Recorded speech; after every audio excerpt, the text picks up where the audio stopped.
BC 1200년, 그러니까 지금으로부터 약 3200년 전의 일입니다. 애굽에서 종살이하던 이스라엘 민족이 해방을 겪게 되죠. 그리고 그들은 더 이상 남의 종살이가 아니라 가나안이라고 하는 하나님의 약속하신 땅에 들어가기 위하여 발걸음을 옮기게 되고, 그리고 결국 그 땅을 차지하고 정착하게 됩니다. 그런데 그렇게 정착한 후에 그들 가운데 왕이나 지도자가 없었고요, 사람들은 각기 자기 소견에 옳은 대로 행동을 하기 시작을 합니다. 자, 그곳이 어떻게 되었을까요? 여러분이 굳이 성경을 모른다고 할지라도 이 질문에 대해서 저는 쉽게 답을 하실 수 있을 거라 생각합니다. 바로 나 자신을 보면 되거든요. 만일 오늘 내가 법 없이 내 마음에 있는 대로 행동하며 살아도 된다고 한다면 이 나라가 과연 어떻게 될까요?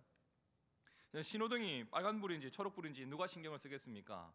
과속 카메라가 없는데 시내 한복판에서 200km, 300km 달리는 자동차가 있지 않겠습니까?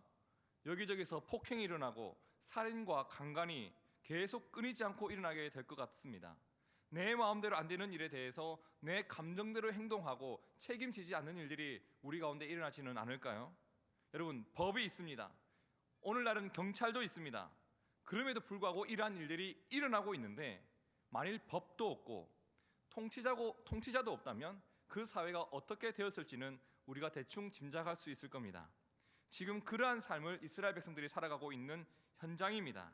자, 그런 그들을 통제할 수 있는 것이 단 한 가지 방법이 있었는데, 바로 하나님이 그들에게 주신 율법이었습니다. 하지만 그들은 그들을 구원하신 하나님을 잊게 되죠. 하나님을 잊었는데 하나님의 법을 기억하겠습니까? 하나님의 법 또한 버리고 그들은 살아가기 시작합니다. 그 결과는 매우 뻔한 결과를 맞이하게 되어 그들은 결국 죄에 빠져들기 시작하고 죄에 익숙해지기 시작을 합니다. 자, 이제 하나님은 이렇게 죄에 물들어져 가는 그들을 가만히 두시지 않습니다. 그들을 하나님이 구원하신 백성답게 거룩한 자들로 세우기 위하여, 죄에 익숙해진 그들을 거룩한 자로 돌려놓기 위하여 하나님은 그들 가운데 한 지도자를 세웁니다. 그 지도자를 가리켜 우리가 사사라고 하는 것을 여러분 잘 알고 계실 겁니다. 하나님은 사사를 통해서 하나님의 뜻을 알게 합니다. 그리고 사사를 통해서 죄로 인해 고난받는 이스라엘 땅을 구원하도록 하나님은 그를 사용하기 시작합니다. 자, 여기까지가 여러분 모두가 잘 아는 이야기라고 저는 생각을 해요. 자, 그 사사 중에, 수많은 사사 중에 기드온이라고 하는 사람이 있었습니다. 누구라고요? 기드온이 사사가 되었을 당시에 이스라엘은 이미 죄에 만연한 상태였습니다. 죄에 익숙해져 있었다는 거죠. 죄에 물든 이스라엘은 하나님의 심판을 받게 됩니다. 그 결과가 무엇이었냐면, 이웃 나라에 미디안이라고 하는 나라가 있었는데, 미디안이 나라를 침략하여서 그들의 정복을 당하게 됩니다. 굉장히 어려운 상황이었을 거예요. 우리도 잘 알지 않습니까? 일본의 압제하에 있을 때 우리 조상들이 어떠한 일을 겪었는지 우리가 들어서 알지 않습니까? 굉장히 어려운 상황이에요. 그 시절이 얼마나 힘이 들었는지 그들이 무엇을 했는지 아십니까? 기도를 합니다. 옛날이나 요즘이나 사람이 참 비슷하죠. 힘들어야 기도가 나옵니다. 그래서 저는 금요기도회 때 안 보이던 사람이 보이기 시작하면 뭔가 불안합니다. 무슨 환란이 있길래 또 이 자리에 나왔는가? 그래서 물어봐요. 헤어졌냐? 시험에 망쳤냐? 어떤 아픔이 있냐? 물어봐요. 여러분, 그렇게 기도를 하다 보니까 이스라엘 백성들이 회개를 하게 됩니다. 기도 가운데 내 죄를 발견하게 되거든요. 자, 기드온은 이제 회개한 이스라엘 백성들을 미디안으로부터 건져내기 위하여 하나님의 뜻을 따라 미디안과의 전쟁을 준비하기 시작합니다. 자, 이제 해방되어야 됩니다. 그들로부터 벗어나야 됩니다. 그래서 그는 열심히 사람을 모읍니다. 사람을 모은 결과 전쟁에 참여한 사람은 몇 명이었냐면 32,000명이었습니다. 몇 명이요? 32,000명이었습니다. 자, 32,000명과 함께 전쟁을 나가는데 하나님이 잠깐만 하고 기드온을 말립니다. 야, 너 그것밖에 못 모았니? 나를 위해 헌신하는 자가 그것밖에 안 되니? 그 인원 가지고 어떻게 전쟁을 할 수 있겠니? 하나님이 부르신 이유는 이 이유가 아니었습니다. 하나님이 그를 말린 이유는 야, 너 너무 많이 모았다. 너무 많이 모았으니까 몇 명 털어라. 그래서 한번 털어버립니다. 지금 마음이 쫄아서 도저히 전쟁 못 하겠는 사람 집에 가라. 그렇게 털고 나니까 몇 명이 가냐면 22,000명이 갑니다.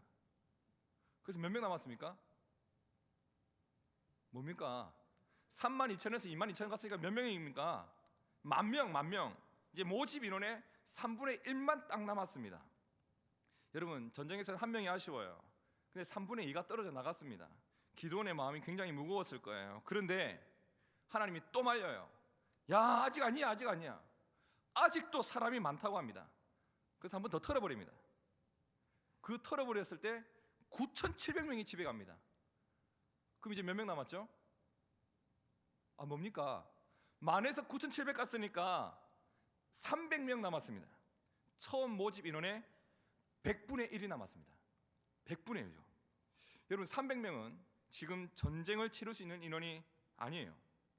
지금 그들이 상대해야 할 미디안 백성들의, 미디안 군사들의 수를 사사기 7장 12절에서는 이렇게 말합니다. 미디안과 아말렉과 동방의 모든 사람들이 골짜기에 누웠는데 메뚜기의 많은 수와 같고 그들의 낙타수가 많아 해변의 모래와 같이 많았다라고 성경은 말하고 있습니다.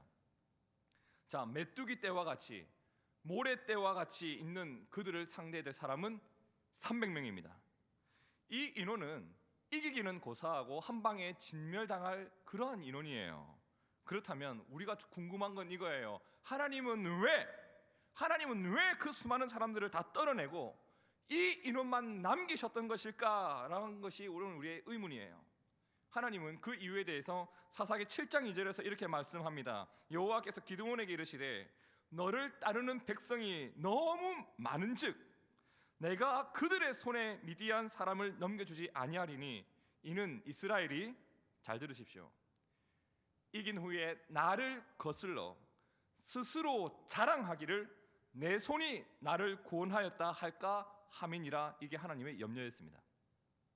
하나님이 그들을 말리신 이유, 300명만 남기신 이유가 있었습니다. 하나님은 나중에 사람들이 교만한 말을 꺼낼 수 있는 가능성을 단 1%도 남겨놓지 않았던 겁니다. 전쟁에 나갈 인원을 줄이고 또 줄여서 나중에 행여나 우리가 우리 힘으로 32,000명쯤 모이니까 이겨낼 수 있었구나 라고 하는 말을 도무지 꺼내지 못할 정도로 하나님은 줄이고 또 줄였단 말입니다. 하나님에게 있어서는 그들이 30만 명이 모였는가, 3만 명이 모였는가, 300이 있는가가 하나님에게는 중요하지 않았습니다. 하나님은 그 어떤 순간이든 하나님이 이 일을 이루셨다는 것을 고백하는 백성이 되도록 하는 것이 하나님의 목적이었기 때문입니다. 여러분, 하나님은 이 승리가 하나님께로부터 말미암은 것임을 모든 인간들이 알도록, 모든 인간들이 인정하도록 인간들의 가능성을 0%로 만들어버린 겁니다. 그리고 오직 하나님의 도우심만이, 하나님의 능력만이 오늘 내가 승리한 이유노라, 이것을 선포하도록 하나님은 그 상황을 만들어갑니다. 하나님은 적어도 이 전쟁에서 사람들의 열심을 쓰지 않습니다. 최선을 다해 세운 전략도 쓰지 않습니다. 오히려 무너뜨립니다. 그리고 나중에 우리가 이 인원으로 도대체 무엇을 할 수 있겠는가? 이 상황에서 내가 무엇을 할 수 있겠는가? 이길 수 있겠는가? 도대체 어떻게 해야 되는가라고 하는 탄식의 자리, 불가능의 자리, 절망의 자리의 한복판에 그들을 하나님은 세우셨습니다. 여러분, 맞아요. 그 자리는 가능성 0%의 자리였습니다. 그리고 그 가능성 0%의 상황에서 오직 하나님만이 이루실 승리를 내다보면서 그들은 전쟁을 치러야만 했습니다. 여러분, 그렇다면 이 전쟁에서 기드온과 300명에게 필요한 것이 있다면 싸움의 기술이나 무기나 전략은 아닐 겁니다. 그런 것 가지고는 싸워서 이길 확률이 0%이기 때문입니다. 그들에게 필요한 것은 오직 믿음뿐이었습니다. 그리고 그들은 그 믿음으로 하나님의 이름을 내걸고 그들과 맞서기 위해 전쟁터로 나아가기 시작합니다. 그리고 하나님은 그들을 이기게 하셨고 그들은 마음을 다하여 하나님이 나에게 주신 승리를 찬양했을 겁니다. 여러분, 오늘 우리가 여기서 소중한 진리를 배우게 됩니다. 나의 가능성이 무너진 그 자리, 바로 그 자리는 하나님의 살아계심이 역력히 증명되는 자리임을 믿으시길 바랍니다. 나의 가능성이 0%인데 그 이후에 일어난 일은, 그 모든 일이, 그 어떤 것이 일어나도 내가 이룬 것은 하나도 없는 겁니다. 하나님의 선물인 겁니다. 어쩌면 오늘 우리는 죄에 대해서 우리가 할 수 있는 게 아무것도 없어요. 그렇게 내 가능성 0%의 자리에서 십자가가 오늘 나를 구원하였다는 것이, 십자가의 공로만이 오늘 내 가슴에 남아있다는 것이 우리에게 주어진 복음 아닙니까? 우리의 삶의 모든 문제들도 마찬가지입니다. 하나님은 어쩌면 오늘 우리에게도 이것 한 가지를 가르치기 위하여, 나 스스로 자랑하는 교만을 벗어버리도록 하기 위하여, 여전히 내 손이 나를 구원하였다고 자만할 것을 건져내기 위하여 하나님은 나를 도무지 이해할 수 없는 상황 한복판으로 이끌어 가실지도 모르겠습니다. 여러분, 만일 여러분이 하나님께 아무리 기도하여도, 만일 여러분이 하나님의 뜻을 아무리 구하였음에도 불구하고 내가 점점 불가능한 상황으로 몰려가고 있다면, 나의 가능성이 점점 무너지고 있는 상황으로 가고 있다면, 여러분 기대하십시오. 하나님이 여러분에게 역사하실 때가 곧 멀지 않았습니다. 그것을 기대하셔야 돼요. 이것을 기대하는 이 기대감을 우리는 믿음이라고 합니다. 내 가능성은 줄어듭니다. 하나님의 가능성만 남아 있습니다. 바로 그 자리에서 두려움 없이 이 땅을 우리는 살아가게 되는 능력이 믿음 가운데 있을 줄로 저는 믿습니다. 오늘 우리가 함께 읽은 말씀을 보면 아브라함이라는 사람이 나옵니다. 오늘 성경은 아브라함의 믿음을 가리켜서 뭐라고 합니까? 다 같이 한번 따라해 보시죠. 바랄 수 없는 중에 바라고 믿었던 믿음. 성경은 아브라함의 믿음을 바랄 수 없는 중에 바라고 믿었던 믿음이라고 표현합니다. 여러분, 바랄 수 없는 중에 바라고 믿었던 믿음, 나의 가능성 0%에서도 여전히 바라고 믿었던 믿음이 있다는 말입니다. 오늘 그 믿음이 오늘 우리의 믿음이 되기를 주의 이름으로 축복합니다. 자, 그렇다면 아브라함이 바랄 수 없었던 일은 도대체 무엇일까요? 그리고 그가 품었던 믿음은 도대체 어떤 믿음이었을까? 오늘 이 말씀을 함께 나누면서 나의 믿음이 바로 이 믿음이 되기를 다시 한번 주의 이름으로 축복합니다. 여러분, 아브라함은 모태신앙이 아니에요. 어릴 때부터 하나님을 알고 믿었던 사람이 아니라는 거죠. 그가 나이 많아 늙었을 때 하나님을 만나기 시작합니다. 하나님이 아브라함을 찾아오시는데 그에게 세 가지 약속을 줍니다. 여러분 잘 아시는 창세기 12장에 보면 하나님이 아브라함을 부르고 그에게 약속을 주기를, 너에게 땅을 주겠다, 내가 너로 큰 민족을 이루게 하겠다, 내가 너를 복의 근원으로 삼겠다. 하나님은 이 약속을 줍니다. 자, 그리고 아브라함은 하나님의 그 약속을 받고 믿고 하나님 말씀대로 살아가기 시작하여서 자신의 거처도 옮기기 시작을 합니다.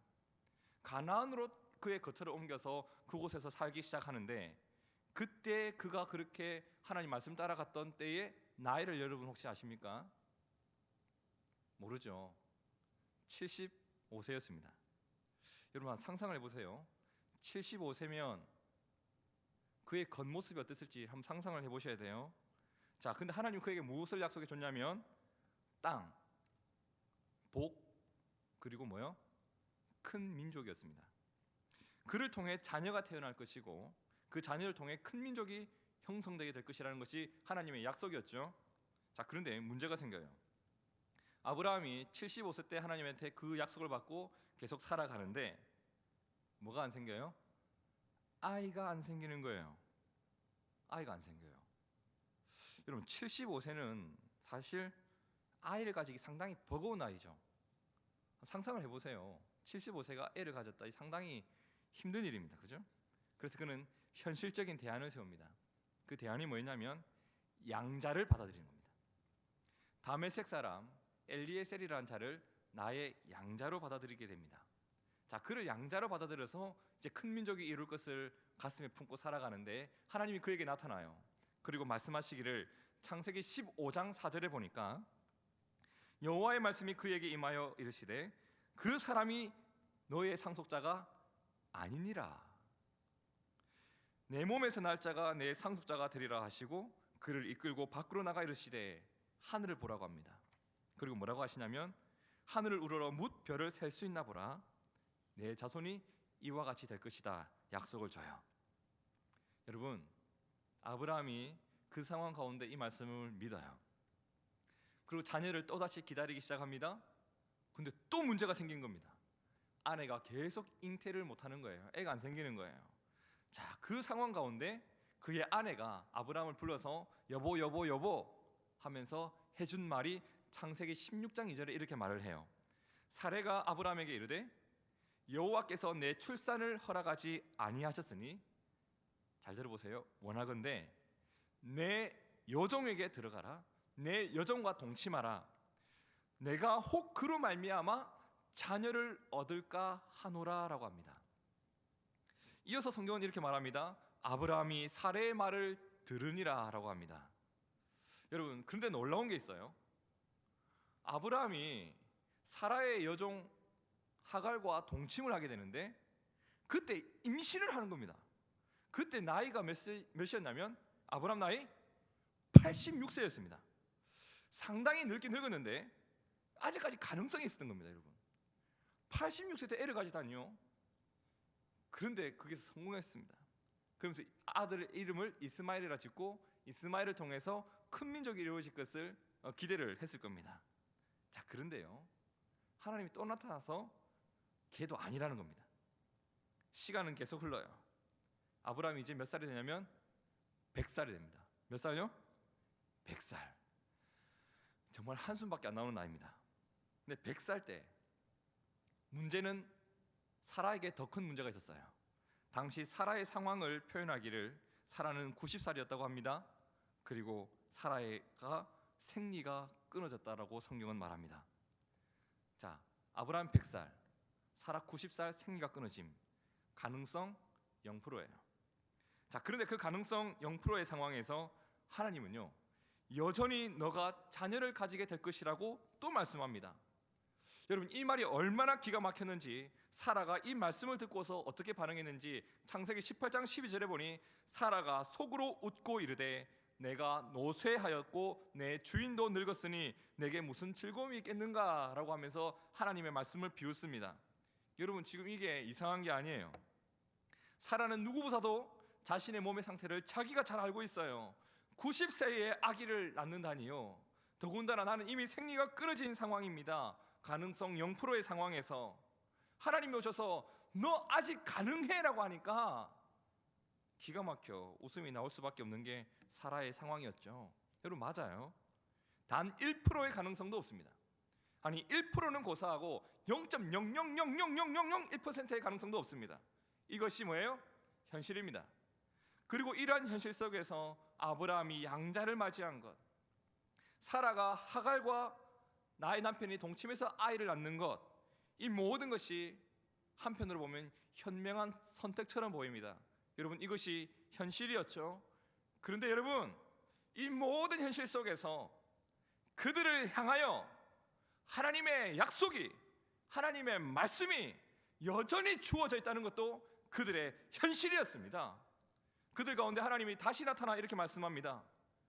얘들아, 여호와께 능하지 못한 일이 있겠는가? 기한이 이를 때에 내가 내게로 돌아오리니 사라에게 아들이 있으리라. 그때 아브라함과 사라가 다시 이 말씀을 믿고 붙들게 돼요. 도무지 가능성이 보이지 않는 상황이었죠. 그들은 불가능 속에서 가능성을 발견하기 시작합니다. 고백하는 거예요. 하나님, 나는 불가능합니다. 하지만 하나님은 가능하십니다. 하나님, 나는 끝입니다. 그런데 하나님은 아직 시작도 안 하셨습니다. 나는 절망과 두려움밖에 없어요. 하지만 하나님은 소망과 약속을 주십니다. 내 눈에는 여전히 공허와 혼돈과 흑암밖에 보이지 않지만 하나님은 그 속에서도 창조를 이루신 전능하신 하나님이십니다. 여러분, 오늘 이것을 믿는 믿음을 놓고 성경이 이렇게 말합니다. 로마서 4장 18절 다 같이 한번 읽어볼까요? 시작. 아브라함이 바랄 수 없는 중에 바라고 믿었으니 이는 내 후손이 이 같으리라 하신 말씀대로 많은 민족의 조상이 되게 하려 하심이라. 아브라함은 바랄 수 없는 중에 바라고 믿었어요. 이어서 성경 19절은 이렇게 말합니다. 그가 100세나 되어 자기 몸이 어때요? 죽은 것 같고 사라의 태가 죽은 것 같음을 어때요? 알고도 믿음이 약하여지지 아니하고 믿음 없이 하나님의 약속을 의심하지 않고 믿음으로 다시 견고해져서 하나님께 영광을 돌리며 약속하신 그것을 능히 이루실 줄을 확신하였다라고 합니다. 여러분, 이 믿음을 가리켜서 바랄 수 없는 중에 바라는 믿음이라고 합니다. 하나님을 믿는 믿음 말고는 아무것도 보이지 않는 바로 그 자리예요. 근데 바로 그 자리에서 하나님은 그들을 위해 일하기 시작합니다. 그리고 아브라함이 100살에 사라가 90살에 사라의 생리가 끊어진 그때에 아들 이삭을 가지게 됩니다. 하나님은 믿음대로 역사하셨습니다. 말씀대로 역사하셨습니다. 이삭은 믿음대로 역사한, 말씀대로 역사한 하나님을 경험한 증거였습니다. 여러분, 이 일을 통해서 아브라함은 하나님의 전능하심을 책상 위에서 책을 읽으며 공부한 것이 아니라 삶의 현장 한복판에서 배웠습니다. 여러분, 이 일을 통해 하나님의 신실하심을 내 머리로 아는 것이 아니라 내 온몸의 전율을 느끼며 그는 경험했습니다. 하나님의 살아계심을 내 눈으로 그는 목격했습니다. 여러분, 아브라함과 사라의 가능성은 몇 프로요? 0%였습니다. 사람의 시선으로는 불가능이라는 말밖에 나오지 않았죠. 그래요. 그런데 하지만 우리의 눈으로 불가능한 그 상황이 하나님에게도 불가능이었을까요? 불가능한 현실 속에서 모든 일을 이루신 분이 바로 저와 여러분의 하나님이십니다. 그렇기 때문에 오늘 우리의 믿음도 바랄 수 없는 중에 바라고 믿는 믿음이 될 수 있는 겁니다. 왜냐하면 여러분의 믿음의 대상이 이 세상이 아니지 않습니까? 우리의 믿음의 대상이 나의 상황에 따라 변하는 그분이 아니지 않습니까? 오히려 모든 상황 속에서도 모든 가능성을 가지신 하나님이 오늘 우리의 하나님이기 때문에, 내가 오늘 그분을 믿기 때문에 우리의 믿음은 바랄 수 없는 중에도 바랄 수 있는 믿음인 것입니다. 지난 몇 주간 바랄 수 없는 중에도 바라고 믿었던 우리의 믿음을 통해, 우리 청년들의 믿음을 통해 우리에게 이루어진 일들을 곰곰이 한번 돌아보는 시간이 있었습니다. 2013년이었던가요?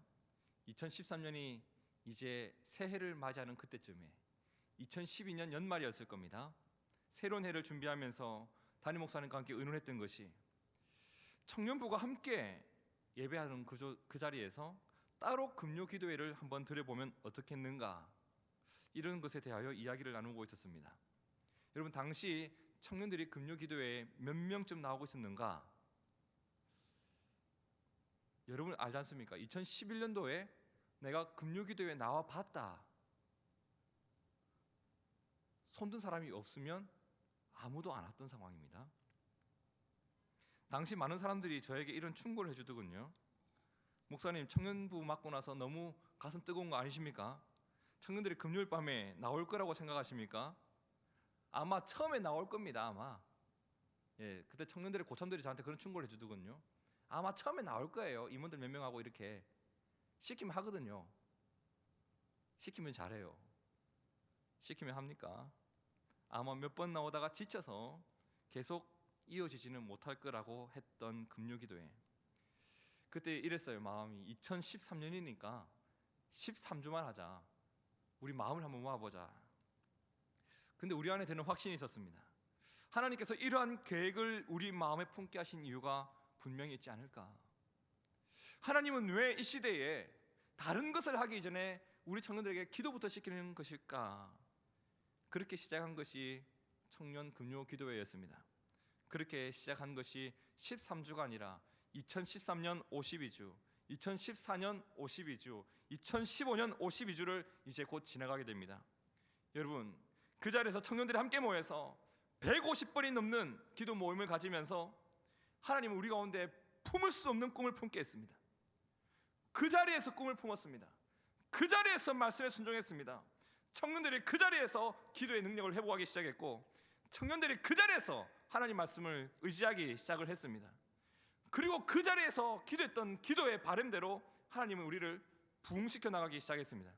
수많은 사람들이 하나님의 사람으로 세워지기 시작했고, 청년부에 여러분 제자 훈련이 시작되었습니다. 여러분의 순이 지금 25개가 있습니다.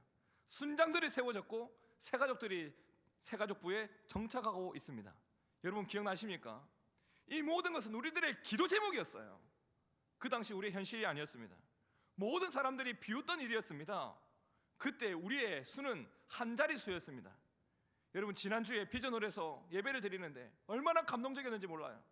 청년들이 가득 메워서 문을 열고 문을 비집고 나와 있는 청년들의 예배 인원을 보면서 이것이 하나님의 은혜였구나, 우리를 여기까지 세우신 하나님의 손길이었구나라는 고백이 나올 수밖에 없었습니다. 왜냐하면 이 세상의 현실이 그렇잖아요. 하나님을 거부하는 세대예요.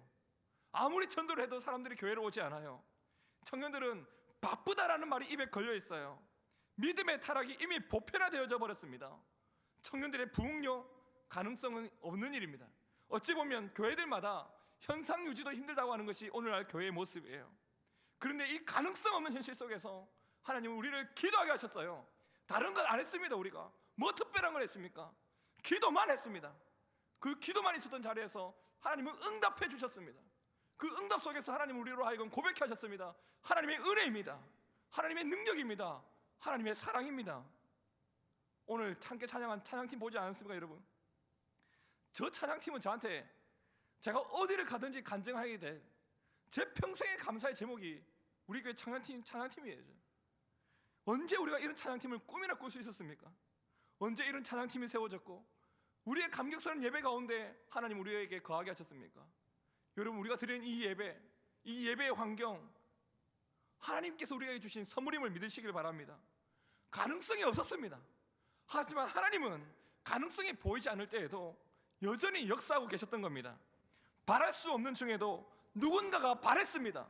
누군가가 믿었습니다. 누군가가 기도를 했습니다.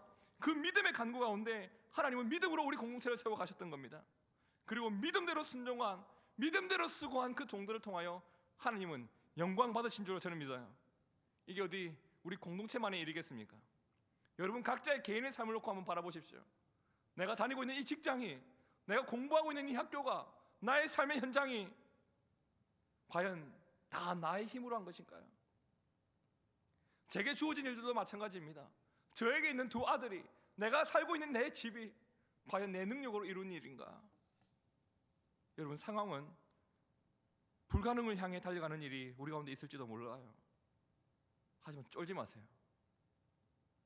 32,000명 갈 때보다도 300명이 갈 때가 더 든든해 보입니다. 믿음으로 똘똘 뭉친 300명이었거든요. 내 곁에 양자가 있고 내 곁에 하가를 통해 이스마엘을 얻은 그 상황이 나에게 든든함의 이유가 되지 않습니다. 하나님께서 약속하신 약속이 나에게 여전히 주어져 있고 그것을 믿는 믿음이 있을 때 우리는 든든한 겁니다. 여러분 만일 우리가 하나님의 말씀 안에 거하여 그분의 뜻과 약속을 정확하게 품었다면 우리는 절대 무너질 수가 없습니다. 우리가 믿는 하나님은 우리의 불가능과는 전혀 무관하게 역사하는 분이기 때문입니다. 그래서 오늘 우리는 여전히 꿈을 품을 수 있는 겁니다. 그래서 우리 공동체는 여전히 꿈을 품을 수 있는 겁니다. 바랄 수 없는 중에도 주의 뜻이 있다면 품을 수 있는 겁니다. 바랄 수 없고 우리의 현실이 아무리 막막해도 주의 뜻이 분명하다면 우리는 그 뜻을 가슴에 품을 겁니다. 아브라함의 믿음이 바로 그 믿음이었어요. 제가 다시 한번 로마서 4장 19절을 읽어드릴게요. 그가 100세나 되어 자기 몸이 죽은 것 같고 사라의 태가 죽은 것 같음을 알고도 믿음이 약하여지지 아니하고 믿음이 없어 하나님의 약속을 의심하지 않고 믿음으로 견고하여져서 하나님께 영광을 돌리며 약속하신 그것을 또한 능히 이루실 줄을 확신하였으니 그러므로 그것이 그에게 의로 여겨졌느니라. 여러분, 우리 교회가 새로운 회기를 시작을 했어요. 그리고 곧 있으면 새로운 한 해를 여러분이 맞이하게 되실 겁니다. 여러분, 바로 이때, 바로 이 시기에 우리가 지켜야 할 것이 있는데 바로 바랄 수 없는 중에도 역사하실 하나님을 믿는 믿음입니다. 여러분, 한 해의 끝에서 이 믿음을 지키십시오. 그러면 그 믿음이 여러분을 이 한 해의 끝에서 좌절하지 않을 수 있도록 지켜줄 겁니다. 여러분, 그리고 한 해의 시작에서 이 믿음을 지키십시오. 그러면 그 믿음이 포기하지 않고 품어야 될 나의 꿈을, 그리고 우리 공동체의 꿈을 여전히 품게 할 것입니다. 이것이 바로 내가, 그리고 우리가 함께 가야 할 믿음의 행보입니다. 여러분, 이제 이 모든 것을, 이 믿음을 품기를 원하고 이 믿음의 발걸음을 내딛기를 원하는 여러분에게 마지막으로 한 가지 질문만 안겨드리겠습니다. 그렇다면 이 믿음을 지키기 위하여 여러분은 뭘 하실 겁니까? 이 믿음이 더욱 견고하여 하나님께 영광 돌리는 자가 되기 위해서 여러분은 무엇을 하시겠어요? 여러분, 지식을 지키기 위해 우리는 끊임없이 공부를 하죠. 왜냐하면 우리는 자꾸 잊거든요. 잊어버리는 것을 위해서 우리는 계속 공부를 해야 돼요. 내 머릿속에 있는 지식을 지키기 위해서 우리는 공부를 하죠. 내 학점을 지키기 위해서 부단히 우리는 노력을 해요. 토익 점수 떨어지지 않기 위하여 영어 공부 계속 하시겠죠. 단어 계속 외우시겠죠. 내 돈을 지키기 위해서 수도 없이 은행을 들락날락거리는 것이 오늘 우리입니다. 그런데 믿음을 지키기 위하여서 나는 무엇을 하고 있습니까? 믿음을 얻기 위하여 나는 무엇을 하고 있을까요? 불가능을 가능케 하시는 하나님의 능력으로 사는 자가 어느 날 갑자기 그렇게 살고 싶다는 마음 무거운 것으로 내가 그렇게 되는 것일까요? 아니에요. 아브라함이 이 믿음을 지키기 위하여, 이 믿음을 얻기 위하여 수많은 연단을 받았습니다. 하나님 말씀 앞에 부단히도 섰습니다. 하나님께 기도할 줄 알았습니다.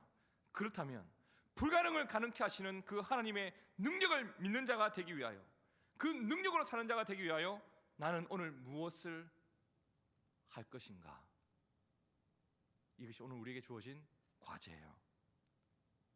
여러분 마음속에 혹 하나님께서 지금 이 순간 들려주시는 내가 있어야 될 자리, 살아야 될 삶의 모습을 알려주신지 모르겠습니다만, 하나님께서 거룩하게 하시기 위하여, 나를 세우기 위하여 주신 그 생각을 따라 내가 놓치고 있었던 신앙생활이 회복되길 바랍니다. 여러분의 기도가 회복되길 바랍니다. 여러분의 말씀 묵상이 회복되기를 바랍니다. 바로 그때 나의 말은 믿음의 말이 될 것이고, 나의 결단은 믿음의 결단이 될 것이고, 나의 삶은 믿음으로 세워지는 인생이 될 것이라 저는 믿습니다. 믿음으로 나의 삶이 하나님의 손길 안에서, 믿음으로 우리 공동체가 하나님의 손길 안에서 그분의 영광을 위하여 믿음의 행보를 걷는 은혜, 그 거룩한 발걸음을 내딛으며 거룩한 인생이 되기를 간절히 바라면서 그 인생을 살아가는 은혜, 오늘 우리 가운데 있기를 간절히 원합니다. 함께 기도하겠습니다.